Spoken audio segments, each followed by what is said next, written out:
Bonjour à toutes et à tous. Et donc bienvenue à cette table ronde. Merci à Finance Innovation nous avoir offert l'opportunité de pouvoir discuter sur un thème qui intéresse beaucoup de monde, à savoir l'IA générative, et de surcroît dans un endroit, somme toute, magnifique. Donc merci encore à Finance Innovation. Donc il sera question dans le cadre de cette table ronde d'IA générative au sein de la banque. Avant de commencer, je vais juste me présenter rapidement. Je m'appelle François Evrard, je suis associé chez Columbus Consulting et mon métier, c'est d'accompagner les entreprises à intégrer des nouvelles technologies, dont l'IA générative, dans leurs organisations. Alors, pour planter un peu le contexte, on va revenir 2 ans et demi en arrière. On est en novembre 2022. Comme vous le savez tous, une association OpenAI met sur le marché un chatbot de nouvelle génération qui s'appelle ChatGPT, avec des fonctionnalités assez incroyables. L'introduction de cette technologie, elle va susciter énormément d'attentes et elle va ouvrir la porte à une nouvelle voie à l'automatisation de certaines tâches au sein des entreprises, et notamment les tâches qui sont généralement réalisées par ce qu'on appelle les cols blancs. Elle va également aussi générer un certain nombre d'inquiétudes, et notamment des inquiétudes autour du devenir de certains emplois. Alors, 2 ans et demi plus tard, où est-ce qu'on en est de l'intégration de cette technologie au sein des organisations, au sein aussi des produits, des logiciels qui sont mis à disposition des banques? Quelles sont les applications concrètes de cette technologie au sein des processus métiers? Est-ce que la révolution qui a été annoncée a-t-elle eu lieu? Quels sont les gains qui ont été générés par l'intégration de cette nouvelle technologie? Et puis, quelles vont être les applications futures de cette technologie au sein des métiers de la banque? Pour répondre à ces questions, on a un parterre de haut vol d'intervenants, puis je vais laisser le soin à chacun de se présenter. Bien, bon après-midi, bonsoir. Ravi d'être ici parmi vous. Axel Sipel. Donc moi, je m'occupe d'IA à la direction de la stratégie de LCL. Bonjour, Isabelle Hilali. Moi, je suis la CEO de Datacraft. Alors, je vais dire quelques mots parce que je suis moins connue que LCL. Datacraft, c'est un club pour data scientists, data ingénieurs. Et on fédère une 50aine d'entreprises de Bouygues à la Marine nationale. Donc, c'est extrêmement varié avec plusieurs banques, dont Crédit Agricole ou BNP Paribas qui sont membres du club. Et on permet un échange de bonnes pratiques entre experts. Donc on a des ateliers toutes les semaines sur comment j'utilise l'IA pour faire du forensique par exemple ou faire de la maintenance prédictive. Merci. Bonjour à tous. Moi c'est Jordan Juilly, je suis cofondateur et président de Defacto. Je suis ravi d'être parmi vous aujourd'hui dans cette belle salle, sous cette belle galerie. Alors Defacto, qu'est-ce que c'est? Donc on a créé, donc on est dans la catégorie FinTech, on va dire. On a créé l'entreprise il y a 4 ans et on a reconstruit une infrastructure de crédit qui permet de délivrer du financement à des PME en moins de 30 secondes. Donc on s'est spécialisé sur du financement court terme exclusivement. Et quand je dis qu'on a reconstruit une infrastructure de crédit, c'est qu'on a été chercher notre licence de société de financement auprès de la CPR. Donc on est régulé, on a les mêmes exigences prudentielles et conformité que les banques. Et on a reconstruit également tout un tas de modules d'underwriting, d'évaluation de la solvabilité client, d'automatisation des paiements, remboursements, etc., du recouvrement. Donc on a reconstruit un petit peu toute la chaîne de valeur du crédit. Et on a mis, sans surprise, un peu d'IA partout. Et c'est de ça dont que je vais raconter aujourd'hui. Bonjour à toutes et à tous. Donc, je m'appelle Souyang, je suis responsable de 2 équipes au sein de BNP Paribas. Donc, une pour l'IT du groupe, donc on charge la mise à disposition des plateformes data et d'IA et des produits data IA pour le groupe. Et le second, on charge l'IA et l'innovation pour le transaction banking, donc là plutôt côté business et développer des cas d'usage. Merci beaucoup. Écoutez, je vous propose qu'on commence les échanges avec une première question à destination d'Axel. Est-ce que tu peux nous expliquer un peu quelle a été la démarche qui a été mise en place pour intégrer cette technologie au sein de l'organisation de LCL? En fait, l'IA générative, on peut dire qu'elle s'est d'abord présentée avec les grands modèles de langage et avec la possibilité, même la facilité de les utiliser via les clouders, même s'ils se sont fait coiffer au poteau par le petit nouveau OpenAI. Ils sont quand même assez rapidement repris la main, ne serait-ce qu'en tant que distributeur, quelques mois plus tard, et rapidement comme fournisseur de solutions homemade. C'est-à-dire, c'est dire si ces technologies étaient déjà bien diffusées dans les laboratoires privés de recherche en IA. Bon, il faut dire que c'est un petit peu comme les virus, les connaissances ont circulé avec les gens. Du côté des utilisateurs, maintenant, même si chaque entité au sein du groupe Crédit Agricole est maîtresse de ces cas d'usage, la force d'un grand groupe organisé joue ici à plein et permet d'assurer une intégration responsable. Je crois que c'est le mot principal. C'est-à-dire que vous avez des landing zones au niveau du producteur informatique, au groupe de travail interentité, monté par mes anciens collègues du Data Lab. L'intégration de l'IA générative, au moins chez LCL, vient d'une sorte de double prise de conscience. D'un côté, technique, c'est-à-dire par les équipes de delivery, les AI factory comme on dirait maintenant, c'est-à-dire dès leur sortie, l'étude de ces modèles de langage et de leur potentialité, et de l'autre côté, donc côté métier, la volonté exprimée au plus haut niveau de l'entreprise de trouver en fait un premier cas d'usage adapté à ces technos. Alors le fait de pouvoir construire et déployer de nombreux cas d'usage dans les diverses entités du groupe, et puis de les mettre ensuite en commun les expériences, les REX finalement, c'est un accélérateur de maturité et quelque chose d'assez intéressant quand il s'agit de nouvelles technologies.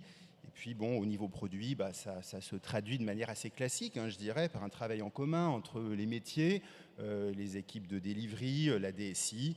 Voilà. Et puis au passage, l'IA générative, on l'utilise là où on en a besoin, et si ce n'est pas le cas, on ne l'utilise pas. Merci. Peut-être en miroir, côté BNP Paribas, quelle a été la démarche pour intégrer cette technologie donc, au sein des infrastructures du groupe? Alors, tout d'abord, je pense que c'est une évidence. Si je dis que l'IA n'a pas l'intelligence artificielle n'a pas commencé avec l'intelligence artificielle générative. Et chez BNP Paribas, c'est 800 cas d'usage aujourd'hui d'IA en production, qui dégage plus de 500 millions d'euros de valeur chaque année. Et c'est une communauté, donc pas toutes les spécialistes, mais c'est une communauté de personnes qui œuvrent pour les projets en lien avec l'IA au quotidien d'environ 4000 personnes. L'IA générative pour nous, c'est quand même des activités d'innovation, donc de R&D.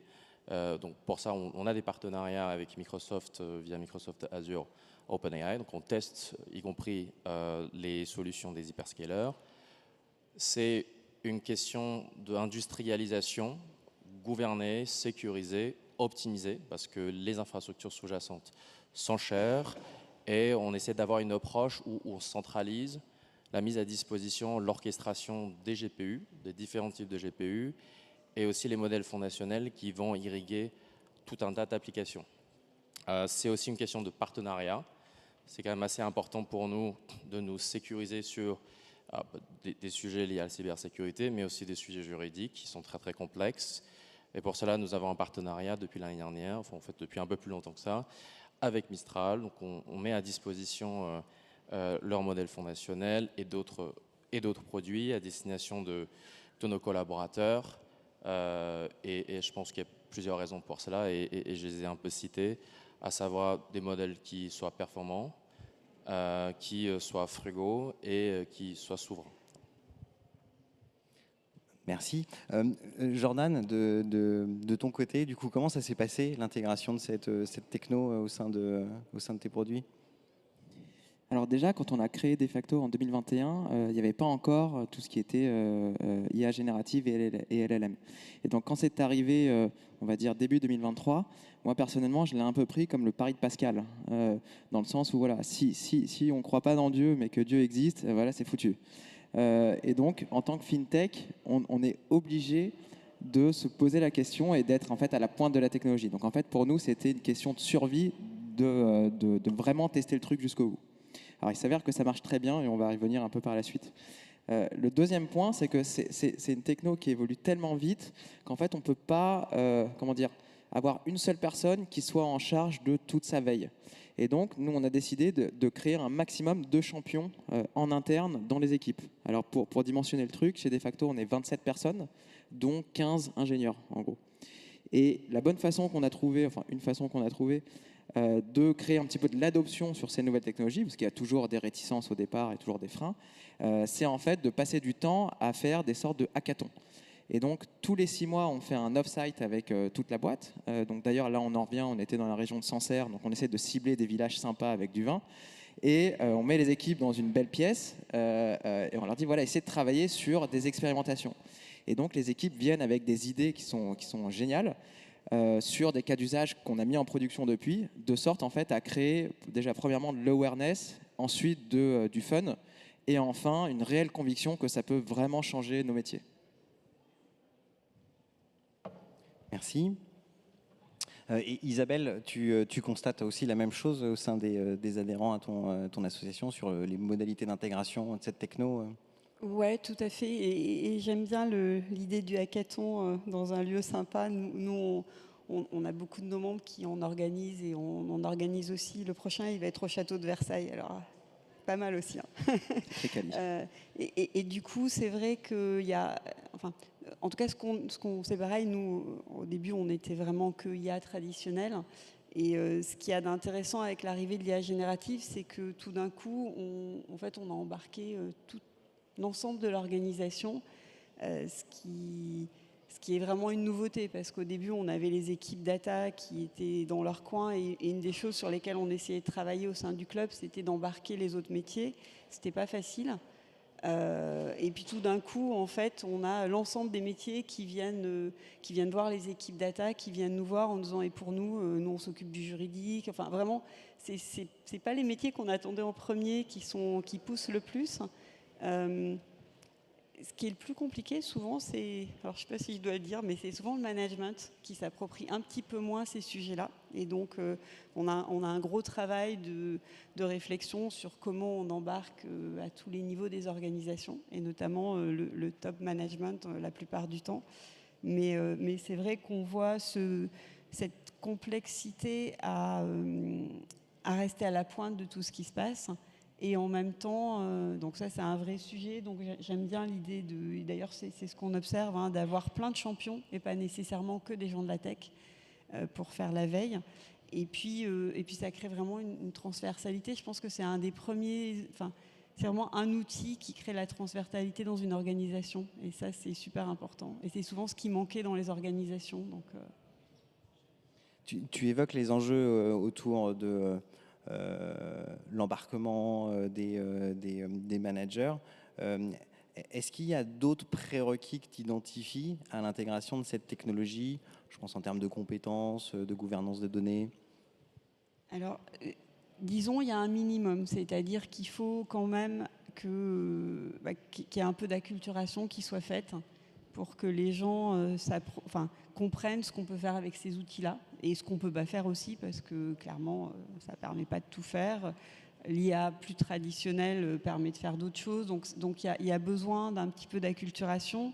Ce qui fonctionne très bien, nous, dans toutes les organisations qui sont au sein du club, c'est justement de ne pas avoir d'a priori sur ceux qui vont être les champions. Au départ, on se disait ça va être les profils tech, mais en fait, non, pas nécessairement. On a des labos pharma qui sont dans le club, ça va être une personne qui est dans les équipes recherche médicale et qui est pas du tout tech, mais qui va s'approprier le sujet, qui va le montrer. Donc il y a vraiment un enjeu à être capable de gérer l'innovation de façon très moderne en fait, et beaucoup plus collaborative que ce qui se fait traditionnellement. Moi, je dirais un des grands sujets, j'ai travaillé dans les télécoms il y a longtemps, et un des gros sujets, c'était les Kaggle. Donc les Kaggle, c'est des concours en fait qui sont très ouverts et qui permettent de poser un défi et d'avoir des gens dans le monde entier qui vont s'allier pour y répondre. C'est très data. Et les Kaggle, c'était vraiment, c'est toujours une nouvelle façon de faire un petit bout de R&D. Et ben, je trouve que l'arrivée à la fois de l'IA générative de façon assez massive, on rentre dans cette logique de recherche de R&D collaborative et d'être capable d'intégrer de façon transverse toutes les équipes. Et pour moi, c'est une vraie révolution d'organisation, en fait. Axel, c'est des choses aussi que tu constates au sein de LCL. Il y a des prérequis que tu as identifiés, des enjeux spécifiques à l'intégration de cette techno? Bon, là-dessus, il y a des prérequis, mais je dirais aussi qu'il n'y a pas de mystère. C'est-à-dire ces technologies sont des technologies d'informatique, et donc l'enjeu pour les entreprises, bancaires ou pas d'ailleurs, c'est de sécuriser les données et les informations envoyées à des prestataires de services devenus quasiment incontournables. Alors on se préoccupera de positionner ces traitements dans des SaaS sécurisés, étanches, de s'assurer que la donnée est chiffrée en transit, aussi d'obtenir des garanties contractuelles de la part des fournisseurs.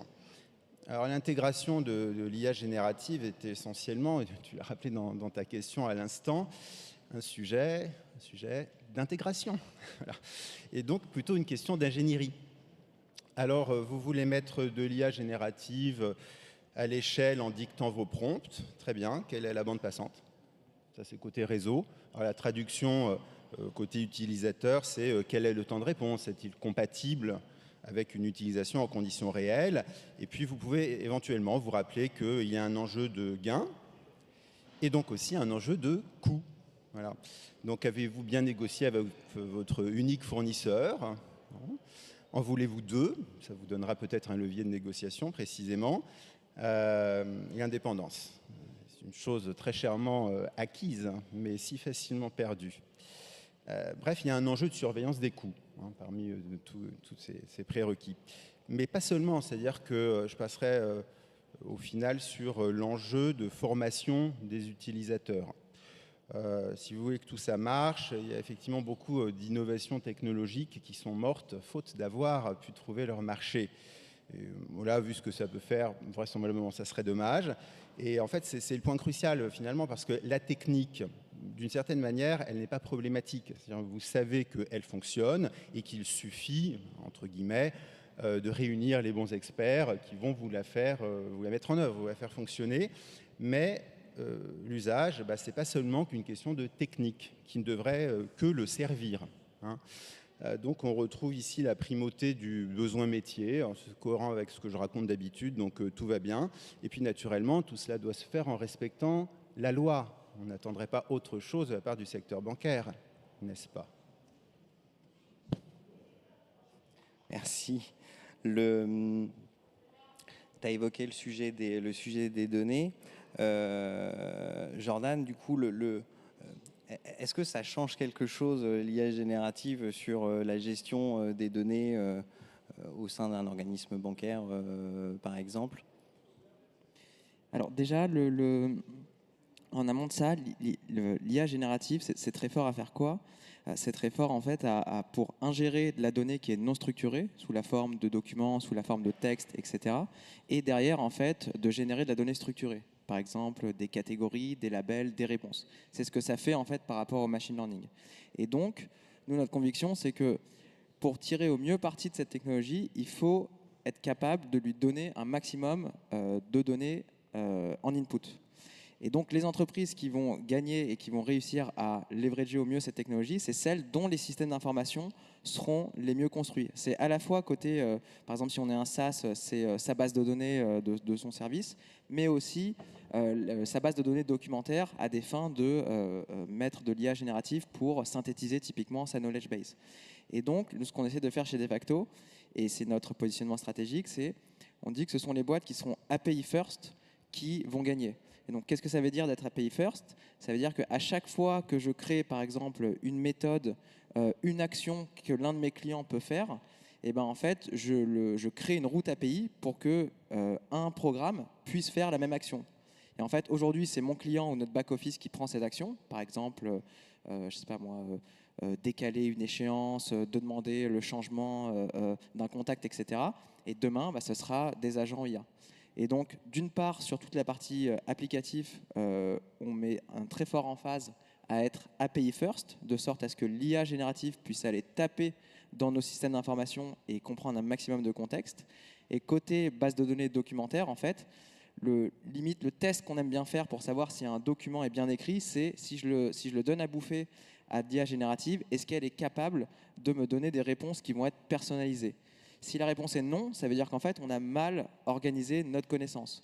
Et donc finalement, au lieu de demander à nos salariés est-ce que vous trouvez que la knowledge base est bien organisée, en fait, on fait tourner un agent IA par-dessus, et s'il est capable de répondre à des questions précises, ça veut dire que la réponse est oui. Donc ça devient notre donner du contexte à une IA devient notre façon d'évaluer à quel point on est efficient dans la production d'informations. On va passer aux choses sérieuses. Alors concrètement, là je m'adresse à Sou, quels sont les cas d'usage là qui sont passés du POC à l'échelle en production au sein du groupe BNP Paribas? Alors, donc, il y a pas mal de cas d'usage que je peux citer, mais je peux d'abord citer un cas d'usage qui est relativement répandu. Alors d'abord, je pense qu'il faut quand même se dire que malgré le fait que les technologies sous-jacentes étaient en recherche, en développement pendant de très longues années, ChatGPT était sorti fin 2022, donc on est quand même sur une technologie qui est connue de l'industrie quand même de 2-3 ans, donc c'est relativement court. Mais je pense que l'assistance aux développeurs est quand même un des cas d'usage les plus reconnus en termes d'efficacité opérationnelle que ça apporte aux entreprises, quelles qu'elles soient. Et pour nous, on a beaucoup expérimenté en 2024. On a commencé le déploiement à l'échelle cette année et on a l'ambition que d'ici l'année prochaine, tous les développeurs de BNP Paribas disposent d'un assistant aux développeurs. Donc ça, c'est vraiment le cas d'usage sur lequel on investit massivement. Un autre cas d'usage qui est très important, c'est quelque chose qui existait d'ores et déjà, c'est le traitement documentaire. Et je pense que c'est aussi un des cas d'usage les plus répandus dans le monde bancaire. Les documents, il y en a beaucoup. Et lorsqu'on traite un document, il y a quand même plusieurs étapes. L'IA est utilisée à plein d'endroits différents pour s'assurer que la page est au bon endroit, enlever la partie qui n'est pas très utile, reconnaître les caractères, ensuite faire du traitement langage naturel, générer des choses. Donc vous voyez quand même l'IA est utilisée un peu partout. Ce qui est certain, c'est que l'IA générative a permis de davantage fiabiliser la partie du traitement langage naturel. En ce sens, aujourd'hui, c'est des dizaines de millions de pages qui sont traitées, des formulaires divers, des documents divers, chaque année chez BNP Paribas. Côté LCL, c'est les mêmes types de cas d'usage que vous êtes en train de déployer? Alors, c'est vrai que dans un secteur, vous avez souvent les mêmes types de cas d'usage qui sont investigués, en tout cas, peut-être avant leur déploiement, puisque, par définition, les entreprises sont confrontées aux mêmes problématiques. Mais je dirais chez LCL, le cas d'usage emblématique en GenAI, le fameux premier qui utilise cette technologie pour ce qu'elle sait faire, a été déployé il y a plus d'1 an chez nous, donc en production, et son petit nom c'est Aria, l'assistant rédactionnel à destination de nos 12 000 conseillers bancaires. Alors, je dirais que c'est le cas d'usage séminal de ce qu'on a appelé chez nous, mais pas seulement chez nous, le conseiller augmenté. Alors, dans sa première version, Aria propose une réponse rédigée à un mail poussé par un client dans la messagerie sécurisée et auquel le conseiller adjoint une consigne, le prompt.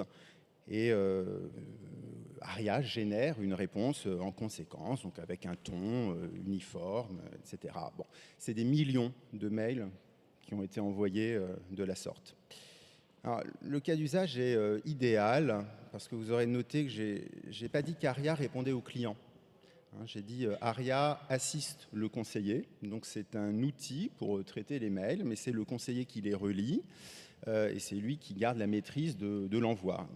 Il a la maîtrise totale de toute façon puisqu'il peut décider de ne pas utiliser l'assistant rédactionnel, voilà, dont on constate qu'il est extrêmement utilisé. Bon, alors du coup, c'est la première brique du conseiller augmenté, très bien. Et donc, pour continuer de l'augmenter, notre conseiller, qu'est-ce qu'on fait? On prend du ciment et puis on rajoute d'autres briques. Hein. Donc, une première, entre guillemets, facile, mais pas tant. Hein. J'ai en fait fait référence auparavant. Vous mettez du speech to text. Bon, ça a l'air simple comme ça. Bon, c'est un peu technique quand même, mine de rien.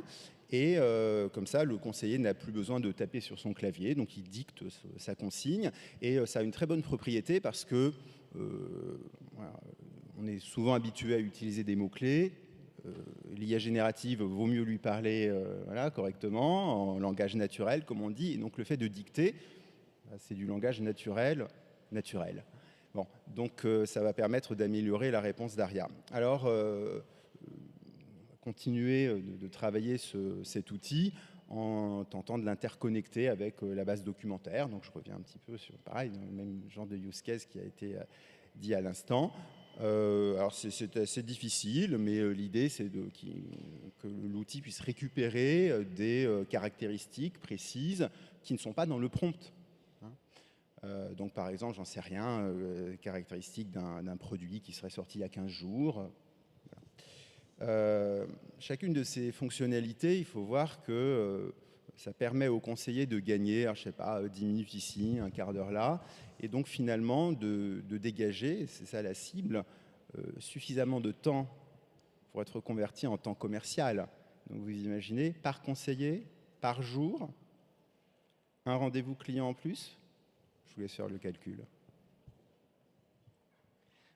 Côté de facto, du coup, tu l'évoquais lors de ton introduction, que vous avez très tôt intégré des fonctionnalités d'IA. Sur l'IA générative au sein des produits, c'est quoi concrètement l'apport de cette techno? C'est quoi les fonctionnalités qui sont proposées?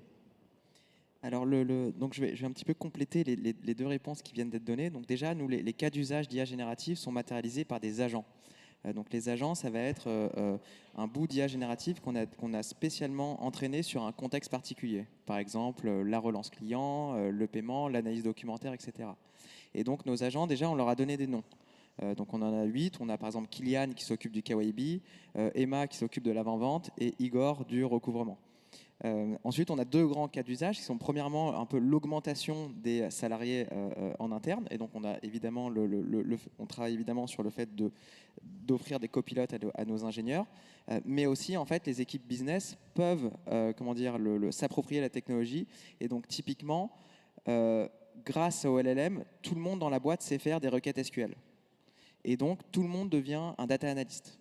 Et donc ça permet d'être extrêmement efficace sur j'ai une question business, par ailleurs on a notre base de données qui est à peu près bien foutue, et donc n'importe qui peut en fait faire des requêtes extrêmement poussées en SQL et avoir ses réponses business. La deuxième chose pour compléter, donc Axel, ce que tu disais, nous on a effectivement un agent qui s'occupe en fait de faire de l'avant-vente, qui vient accompagner l'équivalent de notre chargé bancaire, parce qu'il n'y en a qu'un. Sachant qu'on a accompagné à peu près 12 000 boîtes en moins de 3 ans. Sauf que notre agent envoie des mails aux clients. Donc là, en fait, on a pris le parti, nous, que l'IA interagit directement avec le client. Donc ça permet d'aller extrêmement vite. Néanmoins, la contrepartie de ça, c'est que parfois, l'IA se trompe. Et donc, typiquement, Emma, qui fait ça, aime bien répondre aux messages d'absence et les messages automatiques « je suis en vacances ». Et donc, ça lui arrive en fait assez régulièrement de répondre « ah, on vous souhaite de bonnes vacances ». Donc voilà, donc se soulève du coup l'enjeu de, une fois qu'on a mis de l'IA en production, vu que l'LLM est une technologie foncièrement, on va dire, je dirais pas stochastique, mais volatile, se pose la question de l'évaluation et de la qualité des réponses de l'IA. Merci. Du coup, tu évoques les fonctionnalités, les agents du coup qui sont utilisés. Est-ce que on parlait de gains, Axel tout à l'heure évoquait ce sujet-là. Comment toi, Jordan, du coup, vous mesurez ce gain et le temps qui est gagné, vous en faites quoi? En fait, du coup, tous ces gains-là en fait impactent au final l'expérience client et la satisfaction client. Une analyse documentaire qui est faite grâce à l'IA, en fait, c'est une analyse documentaire qui est faite en 20 secondes. Et donc, le client, on lui demande par exemple, je sais pas moi, un extrait de bilan ou bien une preuve d'un découvert bancaire, etc. Le client est capable de résoudre cette demande d'information déjà en toute autonomie. Il peut la résoudre le 1er mai s'il en a envie, parce que du coup, l'IA ne part pas en vacances. Et il a sa réponse tout de suite avec du coup des messages d'erreur extrêmement personnalisés et actionnables. Donc en fait, on améliore grandement l'expérience client et du coup derrière en fait tout ce qui va être satisfaction, willingness to pay, récurrence. Et donc c'est comme ça qu'on observe ça. Donc tu as d'une part l'expérience client et deuxièmement évidemment, je ne vais pas revenir sur les coûts parce qu'on a moins de centaines de millions à mettre en avant. Néanmoins, nous ce qu'on mesure c'est notre capacité de leverage par individu. Et donc, ce qu'on aime bien prouver, c'est avec une équipe extrêmement restreinte, on est capable de servir des dizaines de milliers d'entreprises de manière, du coup, qualitative. Et Isabelle, toi qui es en interaction avec plein d'acteurs du secteur bancaire, mais pas que d'ailleurs, comment ils font, eux, pour mesurer les gains apportés par cette technologie et, encore une fois, à quoi sont destinés ces gains? Ouais, ça c'est un sujet compliqué. Aujourd'hui, il y a un peu, je dirais, une hype, et donc on se dit de toute façon il faut y aller, donc le ROI passe un peu en second.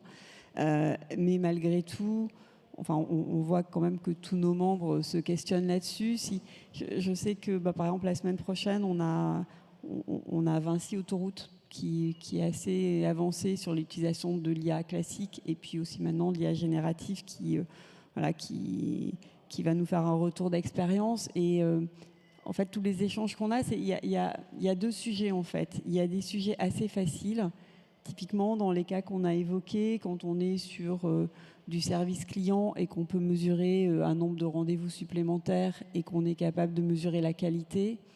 Bon, alors même si je ne suis pas sûre qu'aujourd'hui on ait une vision très pointue des coûts associés, parce qu'on sait que les coûts vont évoluer, donc on a les coûts à aujourd'hui, mais en tout cas c'est pas trop compliqué à mesurer.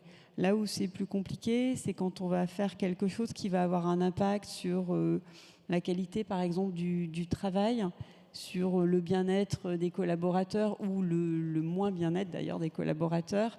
Là, le calcul du ROI est beaucoup plus compliqué. Et on voit que en fait, tout le monde est en train de commencer à réfléchir à ces sujets-là, avec, y compris, je sais plus, je crois que c'est Jordan qui parlait du temps en fait gagné, qu'est-ce qu'on en fait.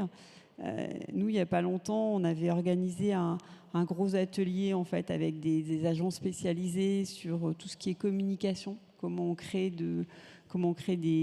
des outils de communication percutants, des images, etc. Et c'est vrai que c'était assez intéressant parce qu'au bout d'un moment, les gens étaient enthousiastes et puis d'un coup ils disaient ouais mais en fait c'est la machine qui s'éclate là. Nous on passe notre temps à faire des prompts. Est-ce que c'est le plus intéressant? Et du coup, il y a différentes phases. En fait, il y a celle-là qui est un peu triste, mais il y a aussi la phase d'après qui est de se dire ouais, mais quand même, si je considère que finalement cette IA générative ou cet agent, c'est un collaborateur, comment j'apprends à travailler avec lui et à faire en sorte que je l'onboard bien et que du coup, il rende mon travail plus intéressant. Donc, il y a vraiment tout un chemin de réflexion. On n'en est qu'au début. Côté BNP Paribas, vous mesurez les gains, vous arrivez à mesurer les gains justement dans les cas d'usage que vous déployez Ah oui, autrement je ne serais pas en capacité de te parler de 500 millions au tout début de prise de parole. Alors donc il y a des gains en sonnante et trébuchant, c'est ce que en général les directions générales aiment le plus. Mais aussi en ce moment il y a pas mal de discussions autour d'efficacité opérationnelle, donc comment est-ce qu'on réduit les dépenses. Dans le domaine bancaire, on a quand même les cost avoidance liés à des enjeux réglementaires. Et d'ailleurs, avec l'intelligence artificielle, on a de plus en plus d'enjeux réglementaires. Je pense que aujourd'hui, le règlement LIA, c'est un peu le talk of the town pour pas mal de personnes qui sont engagées sur ces sujets-là. Après, les gains, ils ne sont pas seulement matérialisés d'une manière financière. Lorsqu'on parle des outils qui sont mis à disposition pour permettre à nos collaborateurs d'avoir une meilleure qualité de vie ou de livrer des réponses de meilleure qualité. Donc ça se mesure en NPS, ça se mesure voilà, dans des métriques qui relèvent plus de l'ordre de la perception. Et une dernière et donc troisième type de métrique que je parlerai, c'est sur le taux d'usage, taux d'adoption. Donc si l'intégration d'intelligence artificielle dans les applications mobiles bancaires ou dans d'autres applications que vous mettez à disposition de vos clients, ça permet d'accélérer l'adoption, ça permet de maintenir un taux d'adoption élevé. C'est aussi un enjeu qui est très important pour nous. Merci, il nous reste quelques minutes. On va faire un peu de prospective. On a parlé des cas d'usage qui étaient aujourd'hui en production. On va essayer de se projeter à 5-10 ans. Pour vous, l'IA générative, dans 5-10 ans, c'est quoi les cas d'application et c'est aussi quoi les gros enjeux auxquels les banques vont devoir faire face? Axel, je te laisse commencer. Quel bonheur, merci. Alors, les questions de prospective, c'est mes préférées. C'est celle où on a toute chance de se planter, donc c'est parfait. Alors en fait, on va partir du présent déjà. Les cas d'usage actuels, me semble-t-il, anticipent la révolution si elle a lieu. Et l'on retrouve finalement les use cases classiques de l'informatique, c'est-à-dire l'accessibilité à l'information, l'automatisation des processus. L'informatique, c'est la science de l'information, de la gestion de l'information. Alors, l'automatisation des processus, c'est nouveau, c'est révolutionnaire. En fait, alors, ceci, ça dépend. C'est-à-dire, si vous êtes arrivé à automatiser à 100% le travail d'une personne, pour elle, c'est la révolution, à la mode du docteur Guillotin. Alors, il y a aussi l'amélioration du quotidien des collaborateurs, les gains d'efficacité, on en a parlé abondamment, qui diffusent normalement sur la satisfaction des clients.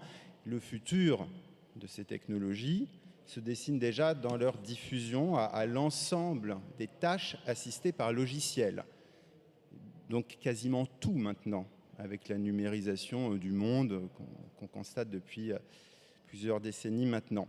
Alors ces agents, comme on redécouvre le vocable, la terminologie, ont vocation à prendre en charge de plus en plus d'aspects du quotidien, pour le meilleur, parce que c'est vrai que le clavier et la souris, quand on a déjà un métier, c'est sympathique, mais enfin bon. Et en essayant d'éviter le pire, qui n'est jamais certain. Le pire, ce qui n'est jamais certain de l'éviter non plus. Isabelle ? Alors moi je vais être biaisée, je vais partir des choses que j'aime bien. Je dirais ça peut aider pour l'innovation. Donc c'est vraiment pour moi un très bon assistant personnel pour repenser l'innovation d'une entreprise.